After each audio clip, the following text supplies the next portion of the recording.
कुंज बिहारी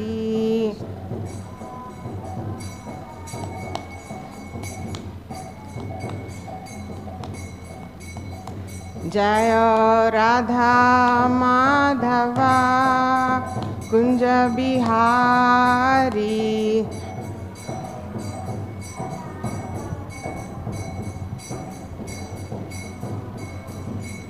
हरे कृष्णा कृष्णा कृष्णा हरे हरे हरे रामा राम राम हरे हरे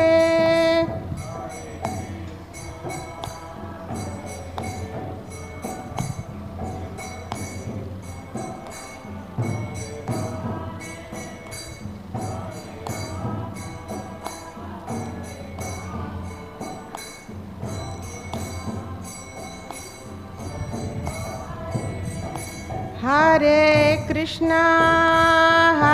कृष्णा कृष्णा कृष्णा हरे हरे हरे रामा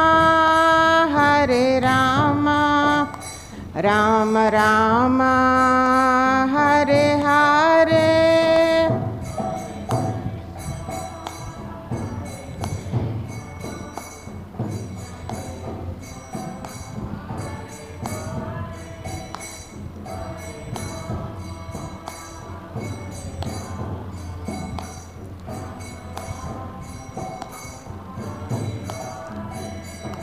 जय राधा माधव राधे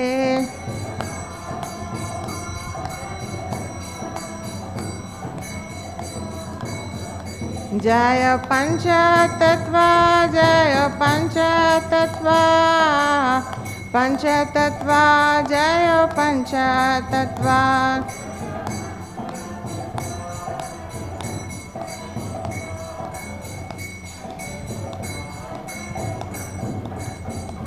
जय नरसिंहदेव जय प्रहलाद महाराज नरसिंहदेव जय प्रहलाद महाराज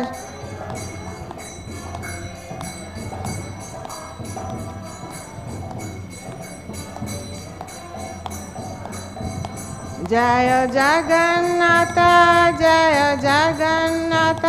जय बालादेवा जय सुभद्रा देवी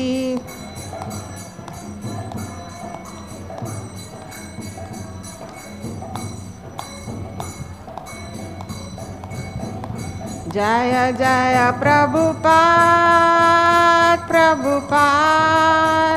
प्रभुपाद जय जय प्रभुपाद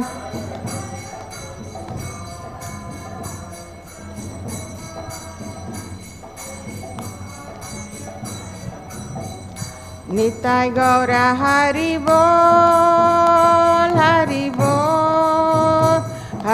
बोल निताय गौर हरि बोल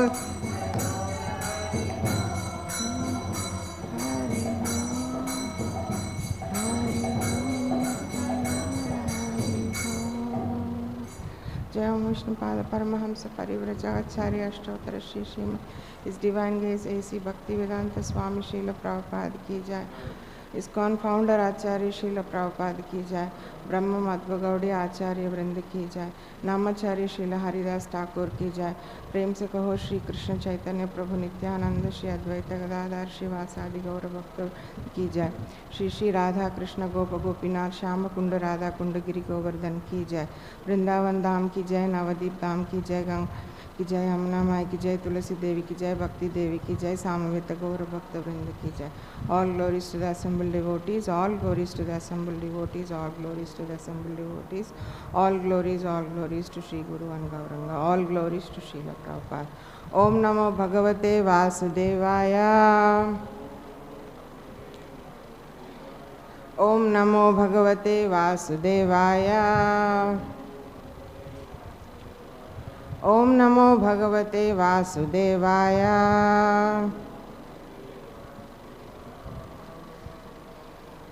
Today we are reading from Srimad Bhagavatam, Canto 3, Chapter 19, titled The Killing of the Demon Hiraṇyākṣa. Text 27.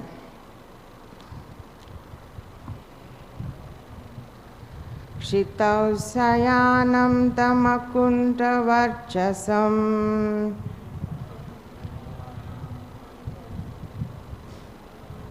kṣitau śayānaṁ tam akuṇṭa-varcasaṁ karāla-daṁṣṭraṁ paridaṣṭa-dacchadam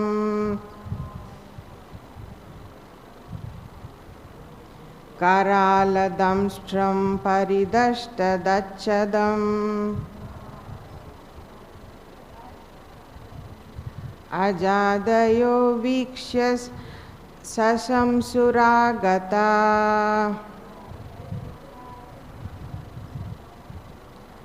ajādayo vīkṣya śaśaṁsur āgatā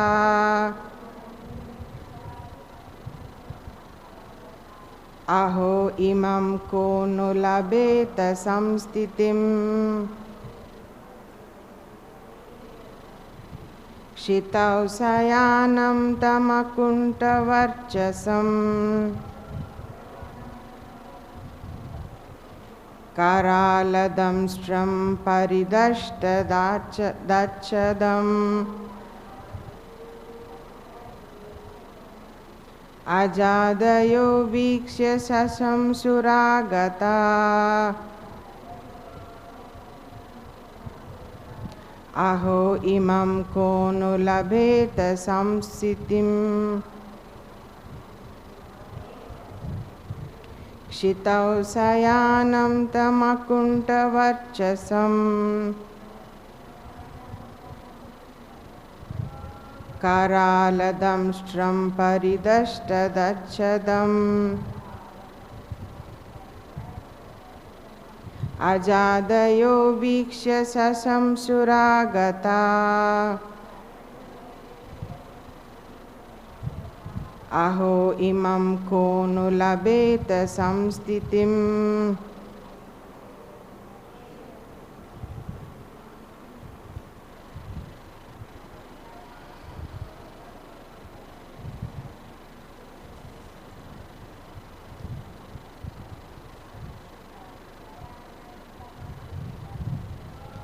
kṣitau śayānaṁ tam akuṇṭa-varcasaṁ karāla-daṁṣṭraṁ paridaṣṭa-dacchadam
kṣitau, on the ground, śayānam, lying, tam, Hiraṇyākṣa, akuṇṭha, unfaded, varcasam, glow, karāla, fearful, daṁṣṭram,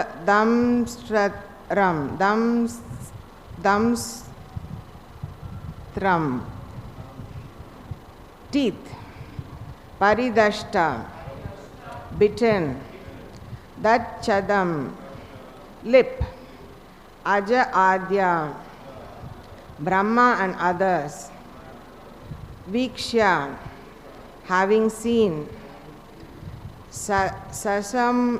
śaśaṁsur, admiringly said, āgatā, arrived, aho, ho, imaṁ, this, kaha, who, nu, indeed, labheta, could meet, saṁsthitim, death. Translation, please repeat. Aja, Brahmā and others arrived on the spot to see the fearfully tusked demon lying down on the ground, biting his lip. The glow of his face was yet unfaded, and Brahmā admiringly said, "Oh, who could meet such a blessed death?" Purport. Although the demon was dead, his bodily luster was unfaded.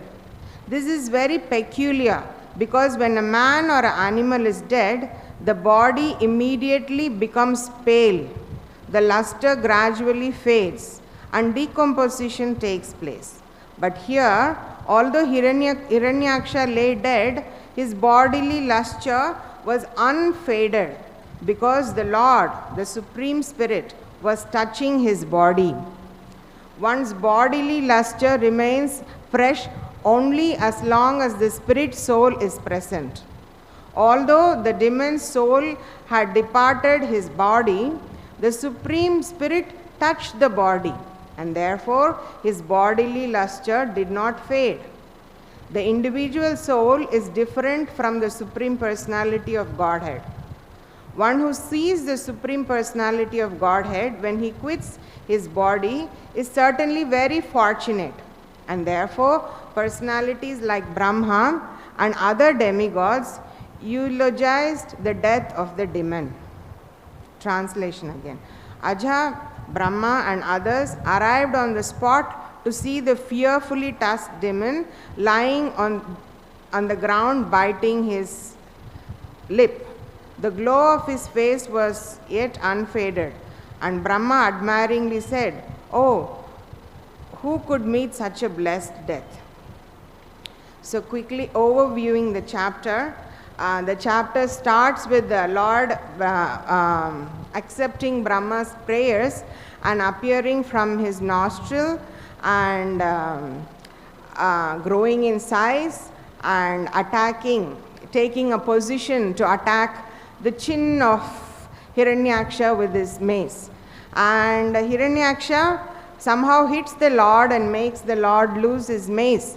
And he tells the Lord to pick up he follows the rules of war, single combat. When you're one-to-one fighting, there are a set of rules. So he said, you have to pick up, you are not supposed to hit someone in their back or when they are without their weapons, so some rules are there.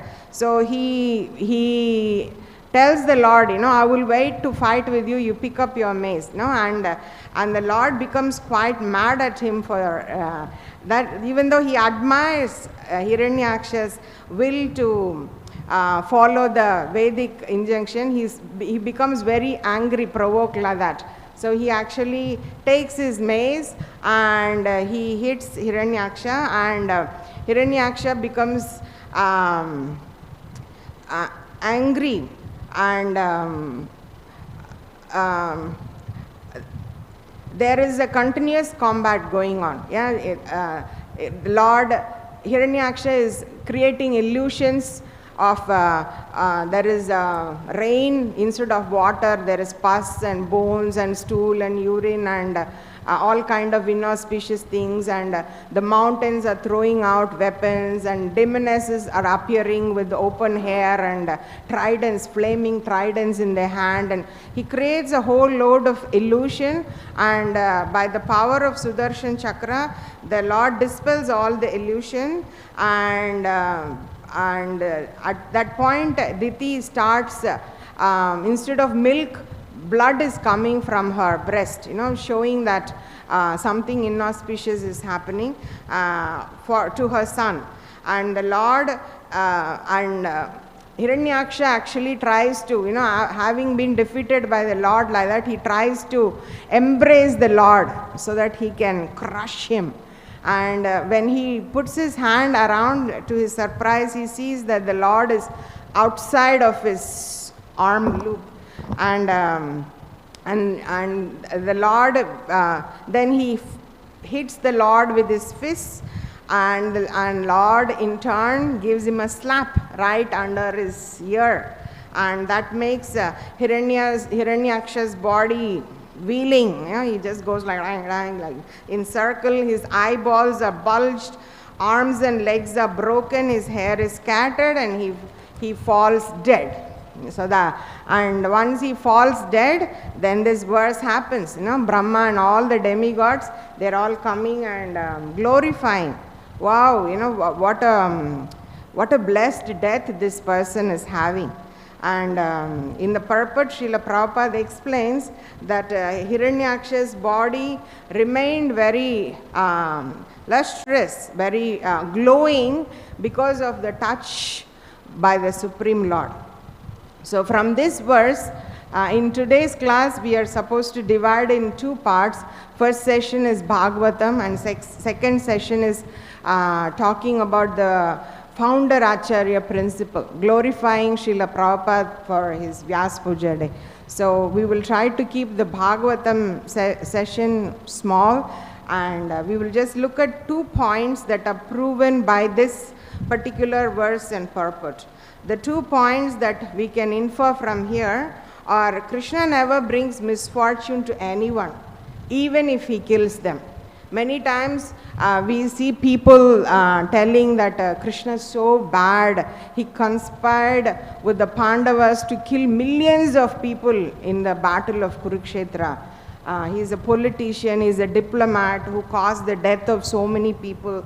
But what they don't understand is it is their great fortune that they died in front of Krishna. So if somebody is dying in front of Krishna, or in Krishna's, because of Krishna, because Krishna killed them, there will be no misfortune for them. And we can see that in the case of Hiraṇyākṣa, that even though he was a demon, because he was killed by Krishna, his bodily lustre was maintained. He was still like very effulgent. And it is not that Krishna only gives good fortune to his devotees by protecting them. Krishna gives paritranaya sadhunam. Whenever there is a devotee whenever devotees have to be protected, vinashaya cha duskritam. Whenever there is a demon who needs to be killed, dharma samsthapanarthaye, whenever the religious principles are to be established, sambhavami yuge yuge, I myself appear millennium after millennium. Krishna comes for doing these 3 things, and Krishna's protection is felt on all these 3 levels. Devotees are protected, that is Krishna's blessing. The demons are killed, that is also Krishna's blessing. And Krishna re-establishes the principle, that is the blessing for the whole world. So whatever Krishna does is always good for everyone, So we should not be carried away by the words of politicians who try to project Krishna as a wrong, bad person for having instigated the war of Kurukshetra. And the second point we can infer from this verse is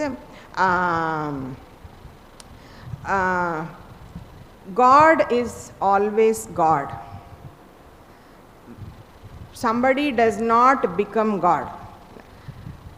And this idea defeats the concept of impersonalism. Impersonalists, what they believe that we are all God, and then we came in touch with material world.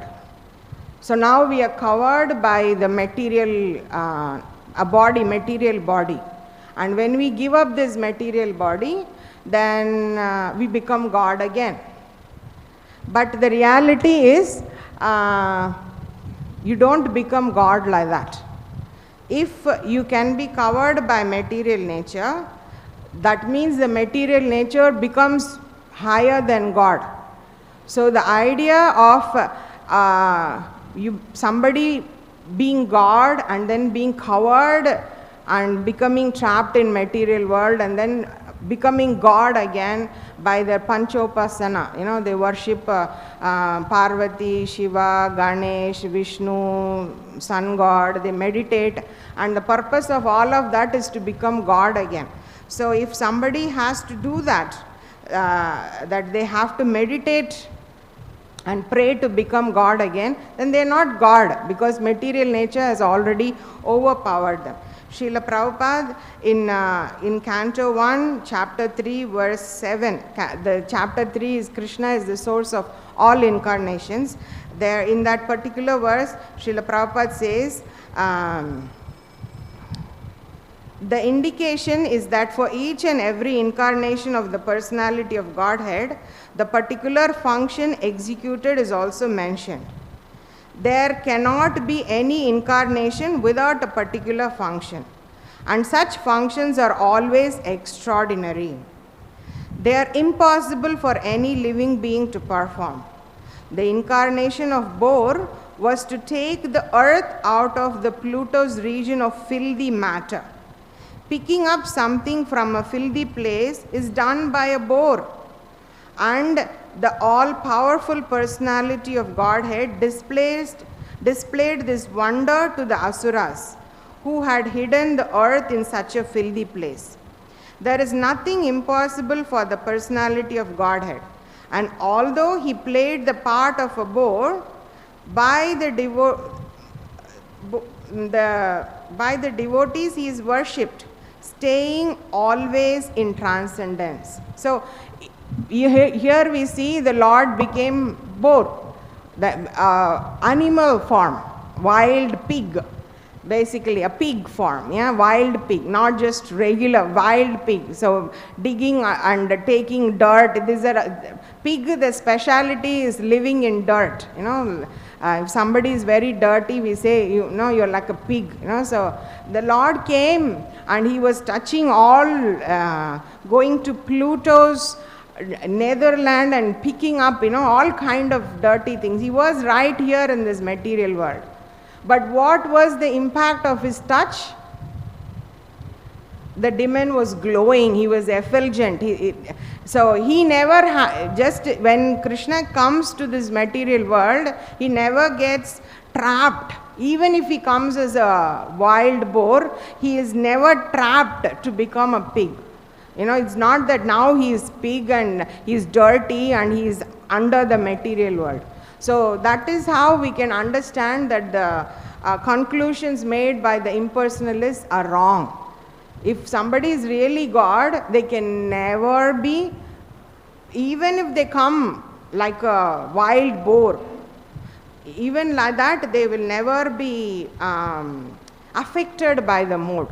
And Lord Varaha proves it by showing that through his touch, transcendental touch, Hiraṇyākṣa, even though killed, has attained auspicious death, and his body is effulgent and glowing, and Lord Brahmā is glorifying that death.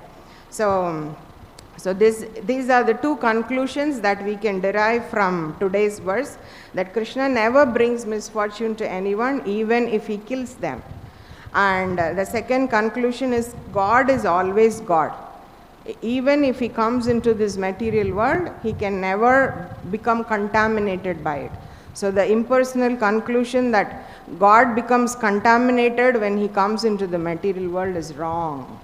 And so that is the first part of the class. The second part of the class is understanding the founder Acharya principle. As we are also going to be celebrating Srila Prabhupada's Vyas Puja Day, we can meditate on how unique and special is Srila Prabhupada. So I was given some materials from Janmashtami Prabhu, and basically it is the compilation of article written by Sureshwar Prabhu. It is there in, if you search founder Acharya principle on Google, you will find that article published by, it's a series of articles. You will find this particular article also, founder Acharya principle. It's written by Sureshwar Prabhu, and Janmashtami Prabhu has added references from Harinam Chintamani, and he has put it as a course, I believe. So he gave me one of the lessons from that course, and I was asked to prepare based on the materials that were shared with me, and to talk about the founder Acharya principle. So why do we have to know about this principle? No, there is always that everything that we'll be doing, there is always a why. And if the why is not satisfactory, we will never proceed. Why do I have to learn about money, counting, math? Why do I have to have that knowledge? Why do I have to serve Krishna? And each why should have an answer. And when we don't have a satisfactory answer, then we will not proceed. Why do I have to serve Krishna? Why do people serve Krishna? To get prema. Why do I need to get prema? Because it gives bliss, ananda, and that's something that's the wow, yes, I want it, something that makes me happy. Of course, our ananda is in the service of the Lord, not away from the Lord. So, and why do we have to learn to count money or understand money? Why is that knowledge required? The knowledge is required so that others don't cheat us. You have like bunch of 500 rupees notes. Somebody may say 1 rupee, 2 rupee. I took 2 rupees from you. And that's like 2 notes is not 2 rupees. So if you don't have the knowledge, people will cheat you. And you may cheat yourself. You may just go and pay in some shop 1 rupee, 2 rupee. And that's 1,000 rupees. You may cheat yourself, somebody else may cheat you if you don't have proper knowledge. Similarly, if you don't understand the principle of founder Acharya, you may be cheated by others. Somebody may come and tell you, ISKCON is not bona fide.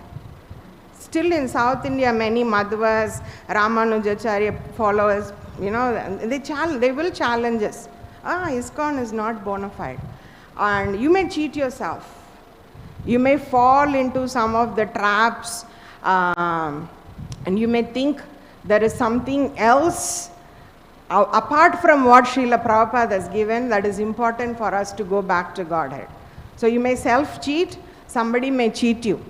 So it's very important that we have this knowledge about who is founder Acharya, so that we don't get cheated or disrespected or forced to believe that we are in a wrong place, and we don't cheat ourselves by following some wrong philosophy.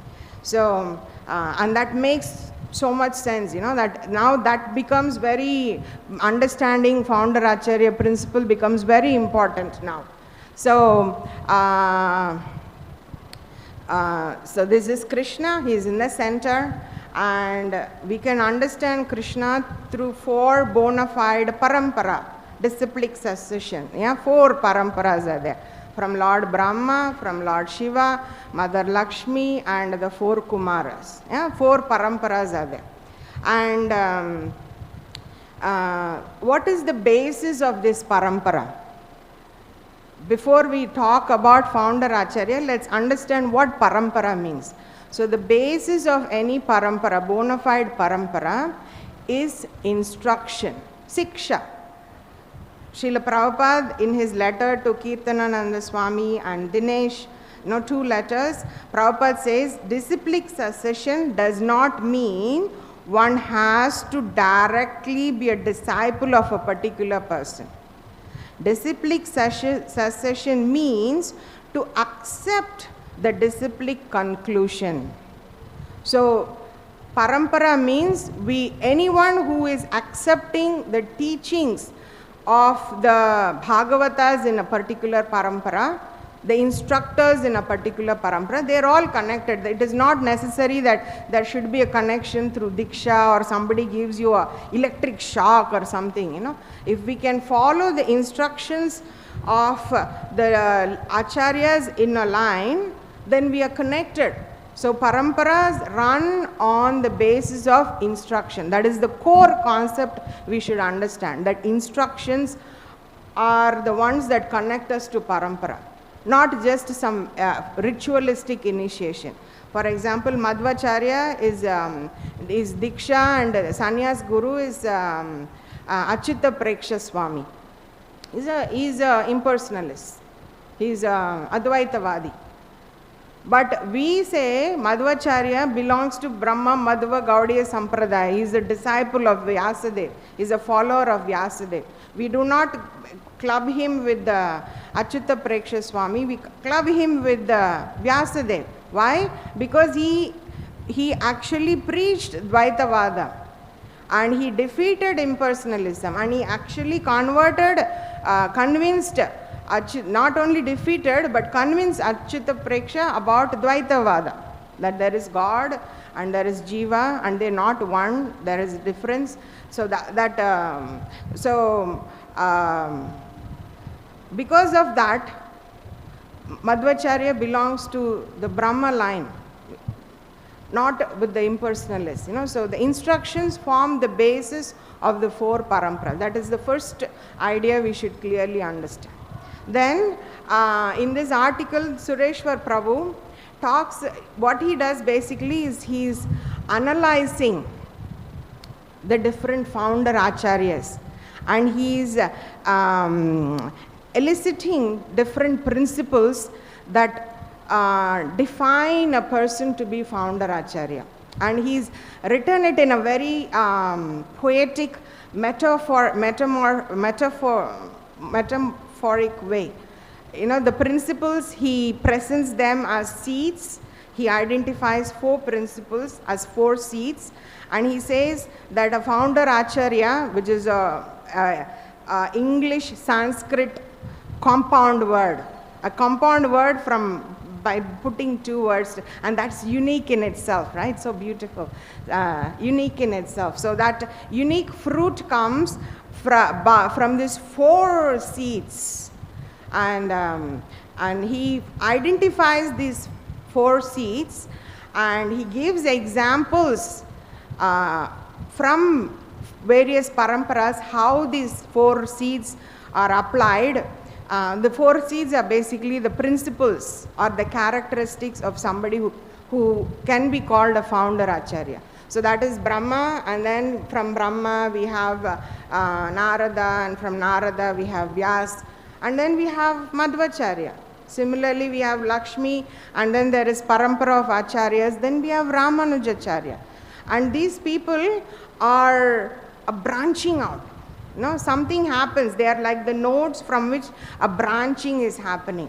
And when something branches, 2 things can happen. One thing that can happen is expansion. That one branch becomes wider, more spreading. Another thing that can happen when branching happens is deviation. Both are branching. Either you can deviate or you can expand. So did Srila Prabhupada deviate or did Srila Prabhupada expand? That is the question.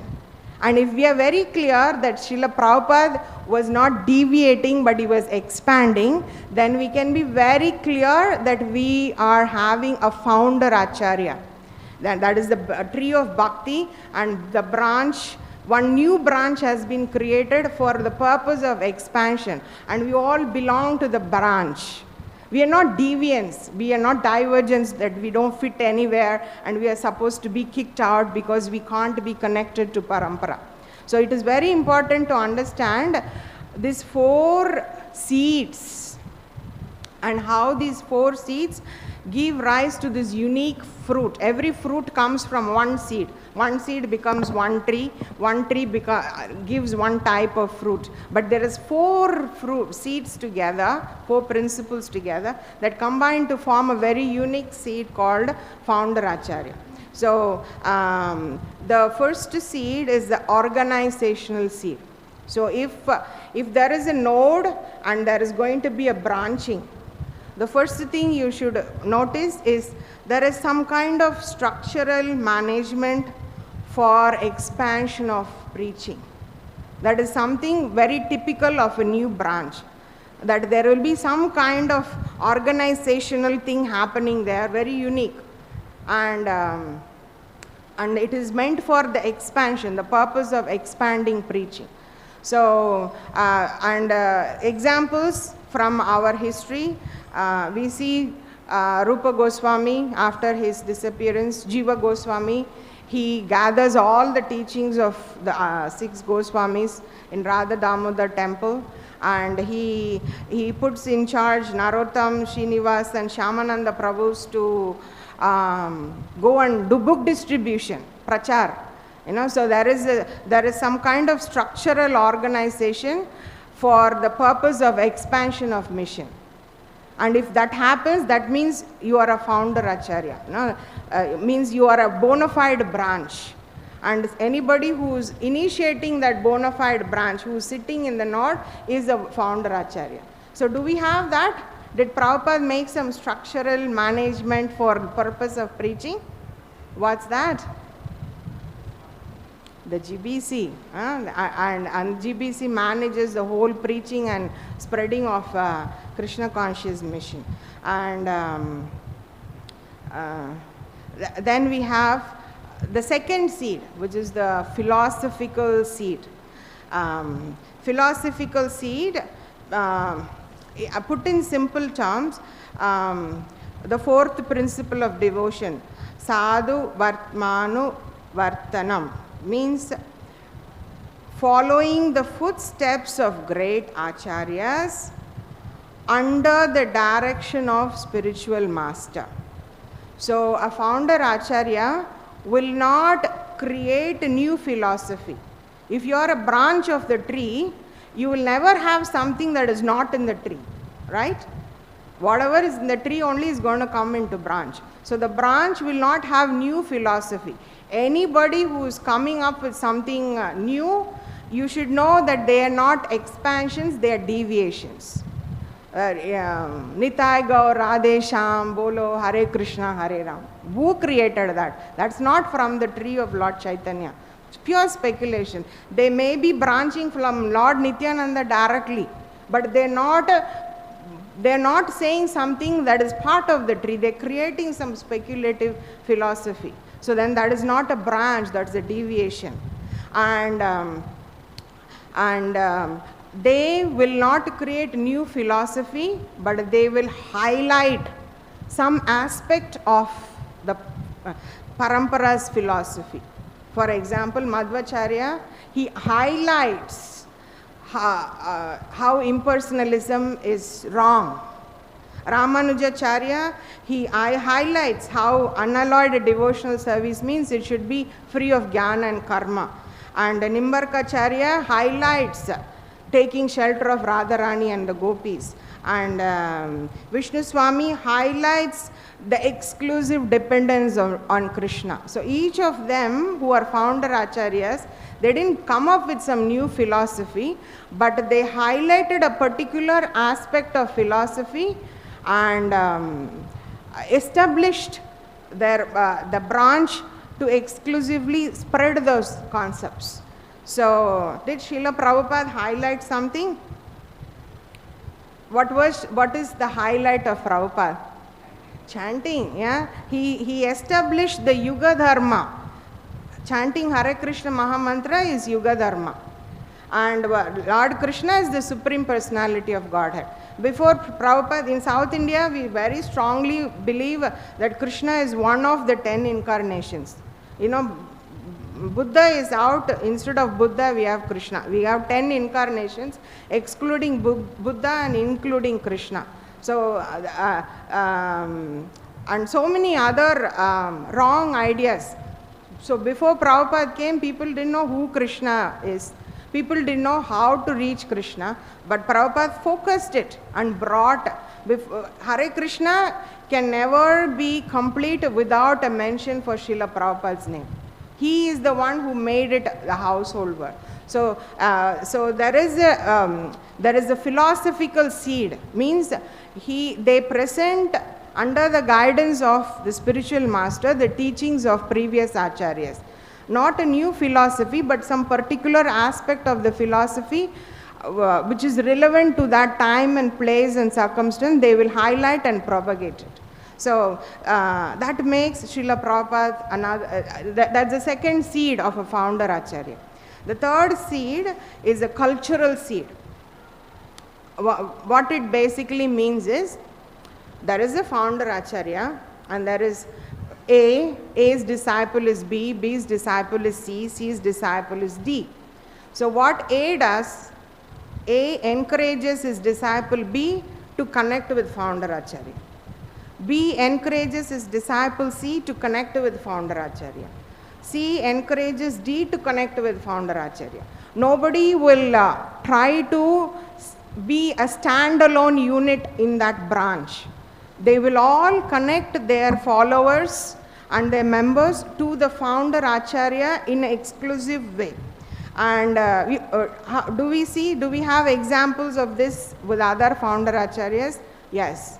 Any follower, anybody initiated in C Sampradaya, when they come and they offer obeisance to you, they'll say Adiyan Ramanujadasan. Adiyan means I'm your servant. Ramanujadasan means I'm your servant to you who is a servant of Ramanujacharya. You know, so they link to Ramanujacharya all the time. You know, they will link everybody, every member to the founder acharya.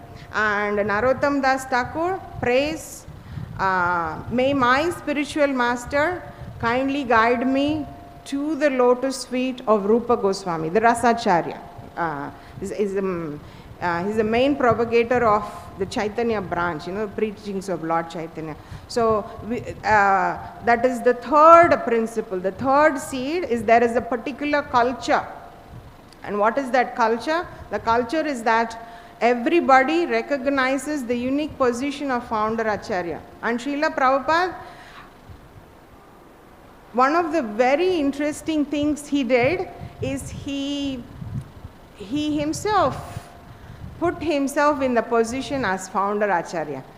Last year when they were doing Prabhupada Connect program, Ravindra Swarup Prabhu was reading from this GBC book, you know, and he read how Prabhupada insisted that he has to become the founder acharya. So he read a few pages and he stopped, but it left me like, I was like totally like, Prabhupada is so humble. You know, he doesn't even put Prabhupada in his letterhead, he just puts Tridandi Bhikshu. Himself, he sees himself as a Tridandi Bhikshu, not as Prabhupada. You know, so he's so humble. How is that he was insisting that he should become founder acharya? He was actually taking legal steps to become founder acharya. So I was very puzzled. He read a few pages and he finished the class, but I saw he was giving out the book to some devotees. So I got hold of one of those devotees. I said, please give me that book. I want to read it fully, you know. And when I read it, it was troubling me. You know, how could somebody want a position? It looked like that, right?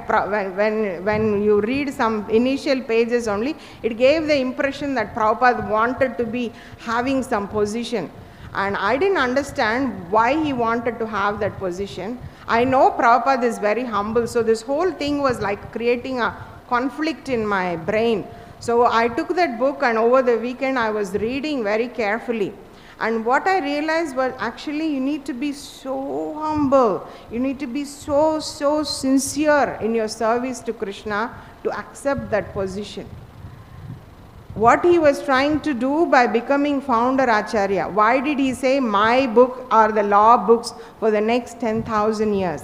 Is simply because he wanted to protect the innocent devotees so that they don't get carried away into other branches. Branches, even not big problem. Other divergent groups, they're not connected to the tree. That was very popularly happening. Your Swamiji didn't give everything. You come to us and we will tell you more than what Swamiji has taught. Your Prabhupada didn't tell everything, So they were trying to take away the innocent devotees from the branch, from the bona fide branch into some deviant groups.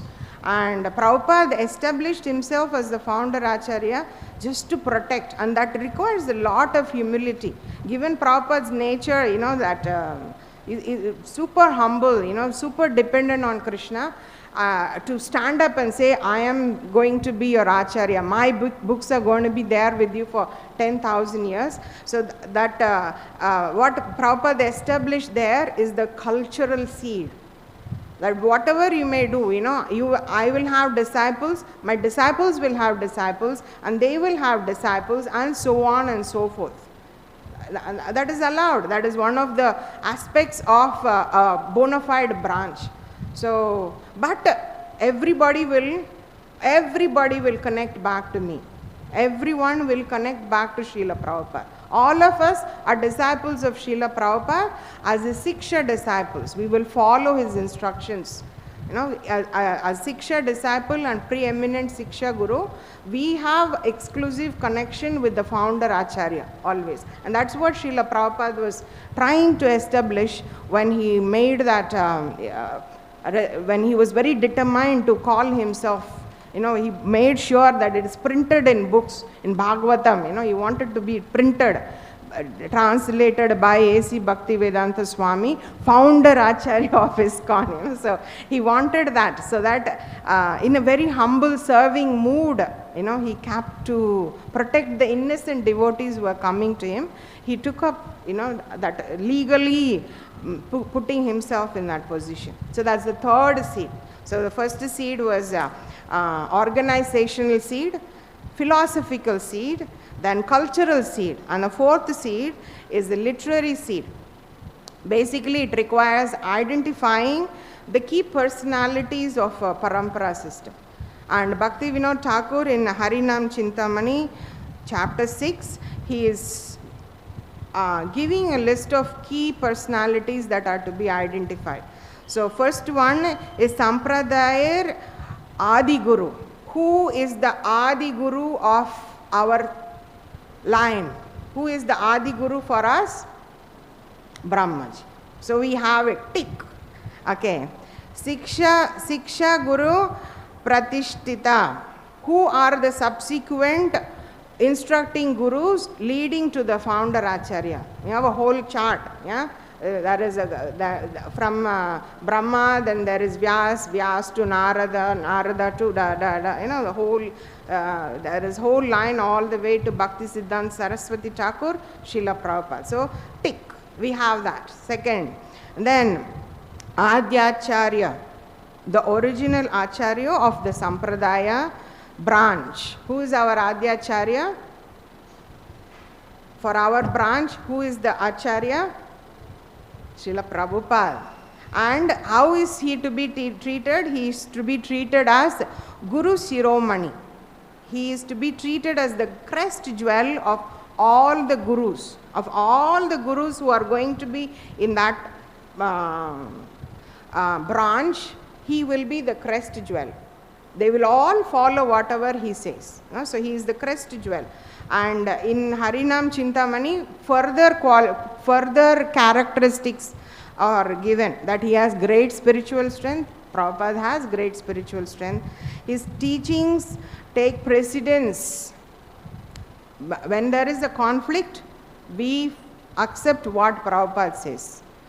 People may come with the two, is this correct or that is correct? He is saying that is, and what Prabhupada says, that is correct for us. And he holds a unique post, and he is leader of all the Vaishnavas, and he gives the power of attorney, power.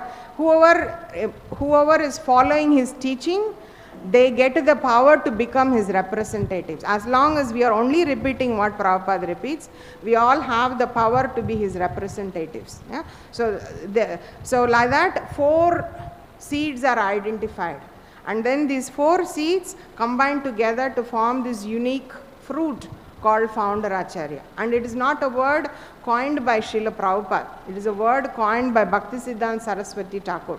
And he published it in 1930 in the Harmonist, when he was talking about how Chaitanya Mahaprabhu is founder Acharya of our branch. You know, we are a branch of Chaitanya Mahaprabhu's branch. You know, so at that time, Bhaktisiddhanta Saraswati Thakur was explaining about the organizational structure. You know, like you have Chaitanya Mahaprabhu, who is like the Vishwa Vaishnava Raja. He is the king of all the Vaishnavas in the world. And then he created a sabha or structure, you know. So when he was talking about that structure, he first coined that term, founder Acharya. And then later in another book called Sri Chaitanya, written by one of the followers of Bhaktisiddhanta Saraswati Thakur, he edited that book. And again the term founder Acharya was used there. And he used that term founder Acharya in the context of the 4 Acharyas, Madhva, Ramanujacharya, Vishnu Swami and Nimbarkacharya. He termed them as founder Acharyas. And he said how they are philosophically, they have the philosophical seed, that they highlighted some aspect of the philosophy and they propagated that. You know. So he coined those terms. It's not a speculative thing. You know, when we say Srila Prabhupada is founder Acharya, we are not saying something speculative. We are saying something very philosophical and something very important for our spiritual life. If we do not follow Srila Prabhupada as a founder Acharya, if we don't accept his teachings to have the, you know, if we don't accept his teachings to be the highest, if we don't accept him to be the one who created the philosophical branching where Nama Sankirtan is established, you know, so if we don't do that, if we don't follow this 4 principle laid out by these 4 seeds, there will be a spiritual chaos in the society. And we have seen Jesus came, he gave so many nice teachings, very close to Vaishnava teaching, but in a diluted form. He brought out very wonderful teachings, you know, there is reincarnation, everything. But what did they do? They just, they disregarded his teaching. And they, when in that, what is this? Creed of Nations, there was a meeting of all the heads of church. There they made a resolution, okay, let's knock out this whole reincarnation idea, because we need warriors who will go and fight for the church in the name of church.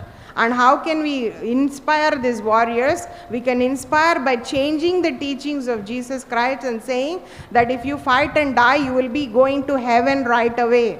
And you will be there with Jesus forever. The whole idea of reincarnation got wiped out. So that now you see so much, when you mess up with the teachings of Acharya, the result is a spiritual chaos. What basically it means is, you cannot instill that faith in anyone. I was working in Belgium a few years ago and it was Christmas, so I went to church.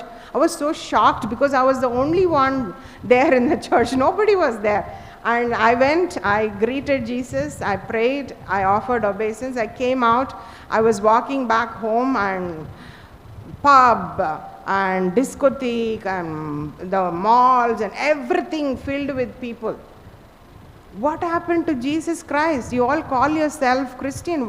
Why are you not going to church? Because you cannot give people that faith if you mess up with the words of Acharya, if you mess up with the teachings of Acharya. So it is very important for devotees to understand what is our duty when we say we are followers of Srila Prabhupada. We should keep his position as founder Acharya intact. 0% changes in his teachings. Otherwise, it's like, in the long run, it's like, that's like 1 degree is like that. But in the long run, 1 degree, extending points to 2 different planets. We will go very far away from Krishna consciousness. And our words that are messed up will never create that impact of producing faith in people's heart. So it's very important that we understand what it means to be founder Acharya. And it's important to understand why it is important for us, because we will not be treated like, nobody can say, ISKCON is not bona fide. No, it's bona fide. Every branch you see, the same way ISKCON was also created. So we are a bona fide branch. So nobody can put us down. And we will not go into wrong path. We know exactly what is expected of us as members of this branch. And our duty is to always make sure that it is kept intact. We do not change any part of Srila Prabhupada's teaching for any purpose, apparently higher purpose also. Never. We should never touch that. So these are some of the things that we can conclude from the principle of founder Acharya. Thank you very much for your attention. Grantaraj Srimad Bhagavatam ki jai, Srila Prabhupada ki jai. Samaveta Gaura Bhaktivinoda ki jai. Class officially is over. If somebody wants to ask question, you are.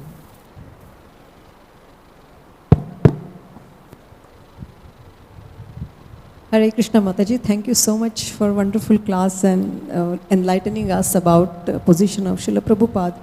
So, what is next? Like, how do each one of us practically think about Srila Prabhupada as founder Acharya? What should we do? Main thing is that we do not change what he has left for us.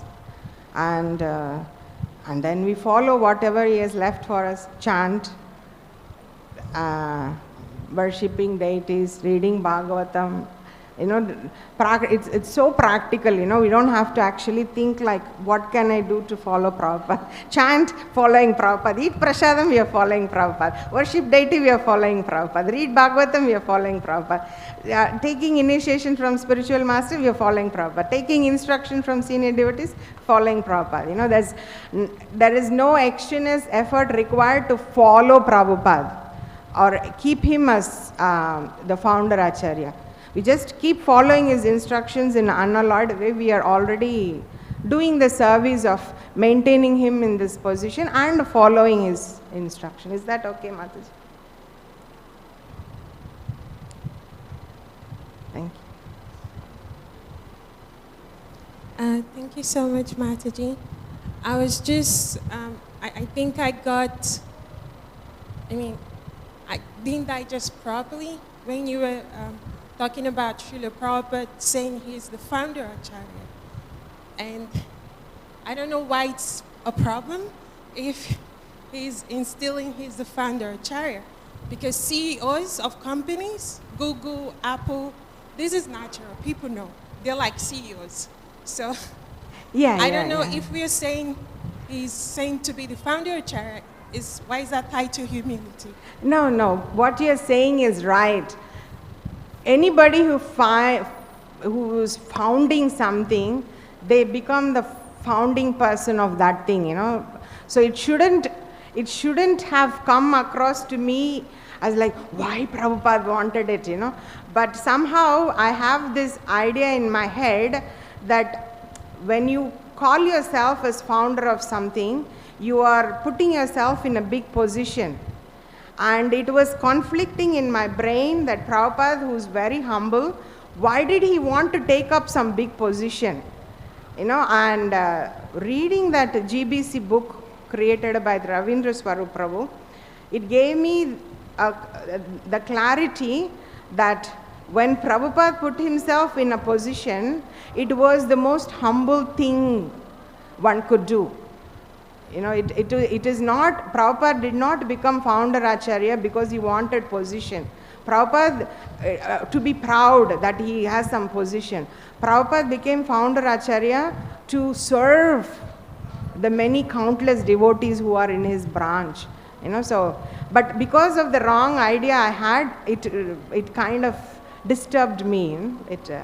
Thank you so But much. what you're saying is right. I shouldn't have been disturbed. ग्रंथराज श्रीमद् भागवतम की जय, श्रील प्रभुपाद की जय, सामवेद गौर भक्त वृंद की जय.